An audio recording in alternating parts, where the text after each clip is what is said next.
Well, hello, folks out there in YouTube land. Got my bro in here, Chillmont. We're going to be talking today about our wonderful ref situation from our last two games as Tennessee Vols fans. And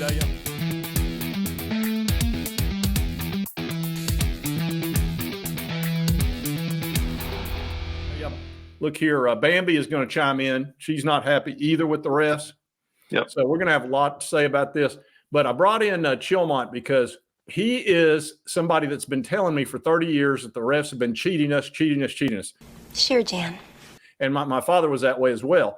Whereas I've always been the neutral party of, well, it probably goes both ways. It's always been fair. And I've been doing this show for 16 months, and I've never brought up the refs until the Alabama game. And I have very specific reasons to do that. But I'm kind of shocked at what happened at Kentucky as well. And Chillmont and I have been talking about this a little bit, and I'll let you chime in here in just a second, Chill. There have been two straight games now where the Tennessee Vols played Alabama and Kentucky. We got called for our normal number of penalties, which is, look, I don't complain about us getting penalties. We're going to have some. That's no big whoop. But when the other teams get none, and I'm talking about zero penalties during live action, no holds, no pass interference, even though you run through Squirrel White without looking back, even though you darn near take our guy's head off, Tyler Barron in the Alabama game right before the guy throws a touchdown pass where he would have been sacked. You should have at least gotten a holding there. Then the Kentucky guy does the same thing, puts his arm around our guy's neck. You don't call it, and so on and so forth. I mean, there's nothing being called two straight games, and I don't understand if that – I wonder if that's ever been done or it's ever happened against one particular team, having two straight games, not having a single solitary penalty called during live action. I've never heard of it. Perhaps I never have either. Before, but I've never seen it. I never have either. It's like I've been saying for years. I'm not paranoid. It's just everybody's out to get us. Yeah. You've been saying that since I was about 10, 12 years old. and I'm telling you, John. And you might be. Hey, the last two games, you might be dead on. I'm telling you, we have stepped up, and we are now, especially last year, but I think even this year too. If we just lose one more game like to Georgia, but then win out, we've had a great season. We're going to go to a really good bowl game. But the sports media in this country, which is primarily ESPN, and behind closed doors, they're like those Kentucky guys you showed on your earlier video. I'm telling you, they hate us like no other. And they don't want us in the upper echelon of college football. I'm telling you, they don't. They love their blue blood programs, the Alabamas, the Michigans, the Notre Dames, the Penn States, the Ohio States, USC, and all that. And they don't. And we're the in the punch bowl, and they don't want us there. You're suggesting bias here, Wilmot. I'm suggesting incredible bias is what I'm not even suggesting. I'm saying. I mean, come on, John. You cannot play two Division I football games, one that's both ranked teams, and no penalties for one team, standard penalties for us, both times. Yeah, it's not like we got boat raced by both teams. We won one game, and we were up by 13 points in the other game. Sure. So they were very fair matches as far as there was a lot of this. But to say that one team has all the penalties and the other one has basically none is shocking. And I'm going to pull up the stats. First, I'm going to start out with the Alabama game, and let's take a look at this. And I'm going to show that chart too when I get a chance. But let me show them this. All right, folks. When you look at the penalties right here, we had 8 for 55, which is pretty standard. Alabama had one for 5 yards, one penalty for 5 yards, and that was one they had to call. They had no choice. And that was a dead ball foul. And that's a dead ball foul. It's not live play. It's just a dead ball foul. So they had 0 penalties during live play, 4 quarters. Yep. And then, of course, we've got the picture of the Alabama guy with his arm around Tyler Barron's neck right in front of the referee. He doesn't call it. And then their quarterback throws a touchdown to get within 6. They were down 13 at the time, which totally changed the game. Now let me show you this other one. All right, folks, but here's the next one. 9 penalties, 70 yards for UT. That's pretty standard for us. 4 penalties, but every one of these was a false start or an offsides that an 8-year-old could have called. Literally an 8-year-old who knows nothing about football hardly, maybe has watched for a year or two, could have called. And that's it. And here's the thing. Yeah, not a single holding, not a single pass interference. Oh, I see nothing. I was not here. I did not even get up this morning. Not a single, personal foul, nothing, zero. Two perfect games apparently played by Alabama and Kentucky. Yeah, and I'm going to go into my theory on. And what do they have in common? They were playing us, John. Yeah. They were playing us. Now, I have a different theory on why I think this is happening. It's going to be different from yours, but, right now I have to give you some props that I can't totally deny that your theory has some basis.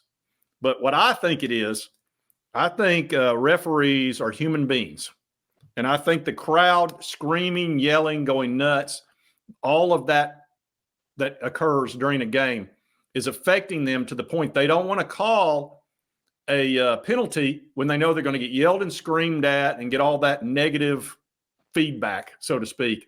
Whereas when they call a penalty on the Vols, it's no big deal. Oh, great. Well, yay, we're so happy because both games were away. They were on the road, and some of that would make sense. So I'm wondering if it's not subconscious.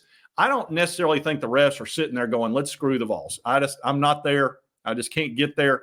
But I do think they're human beings that have feelings that are going, I'd better make darn sure that's a penalty because, boy, the second I throw that flag, this whole 90,000 plus are going to yell and scream at me and hate me. Say it! And it's subconscious. I don't think they're consciously sitting there thinking that. I think it's somewhere back in their brain they're going, do you really want to do this? I understand that, John, and I think that is correct. The home field makes a difference, but that's that way every stadium. And Neyland is the worst in the country for getting yelled at. But we get calls there. We get calls at Neyland. That's what I'm saying. Why haven't we had a perfect game at Neyland? I know, but what I'm saying is our opponents get called on penalties whenever they play at Neyland. They get a lot. So, you look at Alabama had like 14 penalties last year, or that might have been 18. It was some ridiculous number. That's what they should have had last Saturday. How many times did they hold every play? I mean, come on. And the thing is, people will say, oh, well, it wouldn't have affected the outcome of a game. The heck it wouldn't. Oh, it wouldn't heartbeat. How many of their drives continued that would have been stopped because of penalties? How many of our drives were stopped because we did get a penalty call? How many times would their drive have been stopped if they got a pass interference, which they committed multiple times? I mean, come on. And, it's just, of course it affects the game. Plus, not to mention, let's say I played offensive line. If I knew I was never going to get called for holding, you know what? I'd hold every play. Yeah. I can understand that. Yeah. If you've gone the whole game, if you can commit fouls with impunity, plus football players now they're coached to push the envelope to see what they can get away with. And if you can get away with anything, then, I mean, come on. Yeah, it makes sense. I tell you, you're going to push the envelope. And if you've gotten away with it multiple times, you're going to continue to do it because that's a smart thing to do. You want to win. I mean, you're coached to win first and foremost. Hello? You play to win the game. You don't play to just play it. So I think it's a subconscious thing that has to do with being at home. I think that's first of all, it's extremely hard to win on the road because momentum plays such a huge role in sports. And momentum, it's hard to get momentum on the road. And then when you're not getting the calls too, that really affects you big time. So that's what I think it is. But like I said, I know everybody's got a different opinion, but not to mention how demoralizing is it for the team that's getting the calls and the other team's getting nothing called. Yeah. All right. Let's cut to the next part here. Okay. Let's talk about Michigan and the cheating scandal and the recording devices and stealing of the signs. And of course, I have made it clear that I think there's a possibility that South Carolina had our signals and had our signs in that game last year. But this whole thing with Michigan, you got the FBI involved. You've got NCAA's investigating. I mean, it's a mess up there, and it's going to probably be one of the biggest scandals in our lifetime. It's going to affect a lot of things. But what is your opinion on all that good stuff or bad stuff? Well, I mean, when have you seen this much smoke where there was no fire, John? I mean, come on. You know, that it would explain a whole lot. It's hard to say how much of a factor that would be, knowing what they're going to run, especially when you're on defense.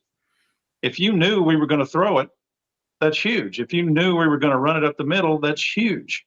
Yeah. You have to cover all those possibilities all the time, and that's what makes defense, I think, harder than offense.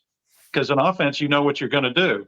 On defense, you have no idea what they're going to do. I mean, you can get some idea from tendencies and things like that you study before the game, but actually getting the signals that they use from a team, that's huge. I thought of, and the reason I thought of this, because I actually watched the old movie. Do you remember the movie Midway with Charlton Heston? I had thought about that too, where they had the signals from Japan. Where our code breakers broke the Japanese code, and that's how we knew they were going to Midway, and that's how we trapped them and set a trap and won that battle, sunk like 4 of the carriers, and it turned the war. And more carriers, and we had a carrier. Yeah, I mean, it absolutely affected the war in a major way, and the same thing happened with the Germans. Was it over when the Germans bombed Pearl Harbor? Hell no! Germans? Forget it, he's rolling. You know, they got their code broken with the Enigma code. Exactly. Or Enigma machine, and it's we knew exactly what they were up to. Yeah. If you know what they're going to play, they're going to run. It would be like the Houston Astros immediately came to mind. If you steal the signals between the catcher and the pitcher, and you know what the pitch is going to be, that's huge. Yeah, it's monstrous. It's huge. Those guys will light you up. Yeah. Oh, yeah. If a major league batter knows a fastball's coming, you're in trouble. Yeah, because he can jack it out of the stadium, no problem. Super easy, barely an inconvenience. Yeah. And it's the same thing with knowing the plays. You know what coverages to run, and you can totally defeat a team just on that, even if you're not as good. Yeah. What do you think about the possibility that South Carolina and Shane Beamer might, I'm saying might, have had our signals and our signs? Oh, that wouldn't surprise me at all, and Clemson's too, because they were a mid-tier SEC team going into the Tennessee game last year, and all of a sudden they're the world beater of they scored 63 points on us, and they hadn't scored 63 the entire season almost. I know it. Well, they'd scored 16 against Missouri and Florida the 2 games prior, one of which was at Columbia. So they averaged 8 points the previous 2 games against 2 significant Power 5 teams that weren't as good as we were. And then suddenly they scored 63, and then they beat Clemson at Clemson, which they never, ever do. No, they hadn't done that in decades. But and Clayton White, who is their defensive coordinator, worked for Jim Harbaugh back at Stanford. Yeah, that's right. Okay, and then on top of that, Shane Beamer has been penalized and paid a $25,000 fine for doing exactly that, which is accepting information about another team. Well, it goes down to, did they? I don't know. Would they if they could? Hell yeah, they would have, because he's already proven that. He's done it already. Yeah, and on top of it, he was already on the hot seat. And then what'd you think about the wristbands? Yeah, that was a hint and a half too. I wish somebody had one of those things so you could see what it said on them. It's well, we got pictures. We do have pictures. I got to think that's going to come out at some point. Now the players might not have known, because the coaches aren't going to tell them that. And here's what I think. If it did happen, here's what I think. I don't think Shane Beamer was in on it, and I don't necessarily think Jim Harbaugh was in on it. I think it was the lower level, probably analysts or assistants or something along those lines that would do that, and the head coach just looked the other way. Tiger, here, keep it fair. Keep it fair, will you? No, I can't accept it. It's like, oh, well, I don't know anything about that, but, if you want to put wristbands on them, okay. Yeah, it's the plausible deniability, and it's like, oh, I didn't know anything about that, really. Yeah, but I'm not going to stop you from doing it. Yeah. Yeah, here's the thing. None of Connor Stallion's people were allowed to talk to Jim Harbaugh. They were not allowed to speak to him. Were not allowed to contact him. They must stay clear of him. So that is your plausible deniability, which tells you all you need to know about that. That was one of those where just don't tell the king, but we're going to run the kingdom over here. Yeah, that's they just created that buffer, and which that's just smart.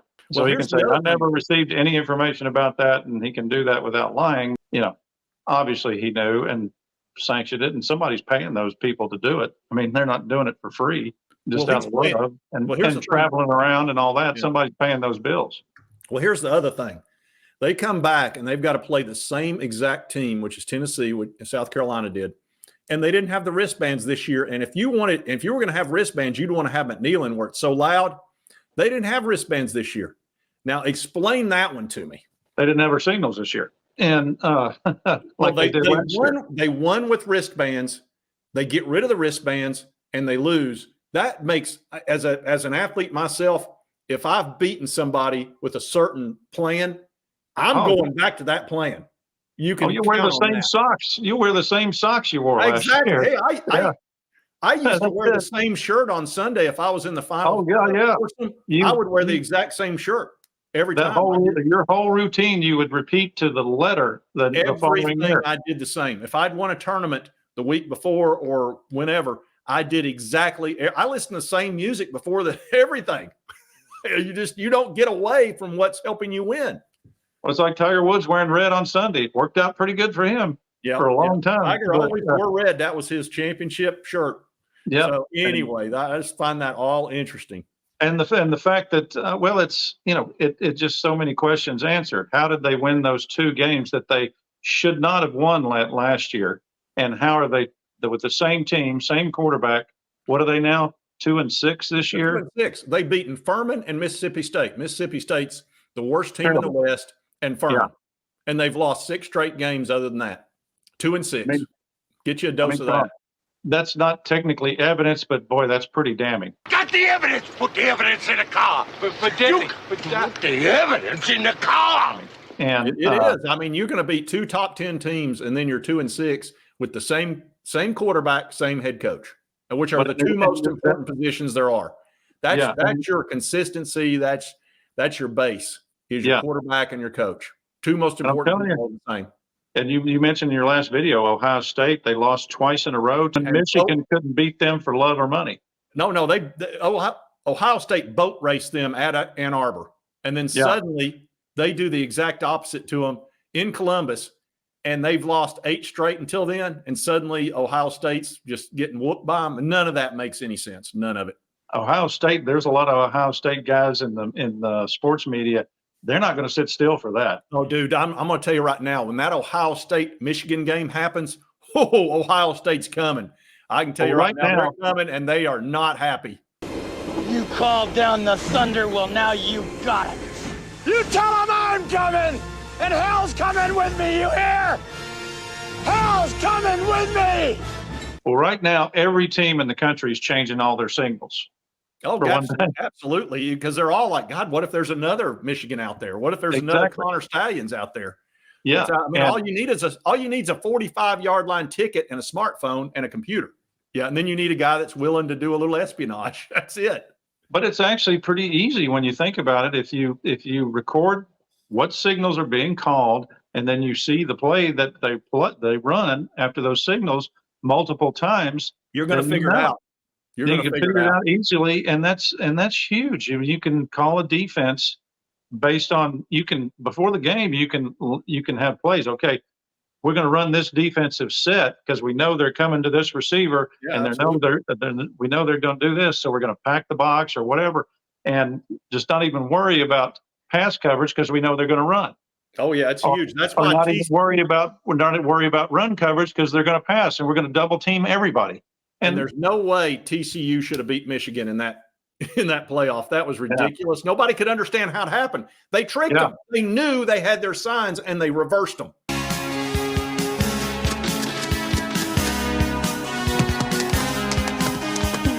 Yeah, which was genius on the part of TCU. Oh yeah, I don't know how did they know to do that? I wonder. They got warned beforehand that they. Is that what it was? Okay. Yeah, they got warned. See, and what happened? They got whooped by a team that had no business being on the same field with them. You saw what Georgia did to TCU. I know. Georgia destroyed them. They beat them like 1,000,000 to nothing. Yeah. I mean, they were never even in that game. No. And they probably wouldn't have been had they played Michigan straight up, but they didn't have to because Michigan was trying to be all sneaky. And sneaky sometimes pays. Well, it's been paying a lot, I guess, but every once in a while it doesn't. There's plenty of incentive to do anything to win games. Yeah, oh yeah. Especially when you're making gambling 6, 7, 8, 9, 10 million a year as a coach, and the TV deals and all that, there's a world of incentive to cheat. Yeah, true. If you think you can get away with it. All right, folks, I just wanted to bring in my bro Chilmont. He is somebody that has a passion for refs and whether or not they're fair or not. He can get a little bit angry about things like that. So anyway, I wanted to bring him on because I thought it would be a good comparison to myself, who typically is neutral, but the last 2 weeks I have not been happy. And I think there's some home cooking going on, and I think that's the perfect term, home cooking. South Carolina and Alabama cheated us. Yep. See, Bambi knows. Bambi knows. All right, folks, thanks for watching the show. And if you've not subscribed, it's on your left, my right. Just hit that little button. I would appreciate it. And right over here on your right is a video I think you'll enjoy. And we'll see you next time on Sports Talk Jay.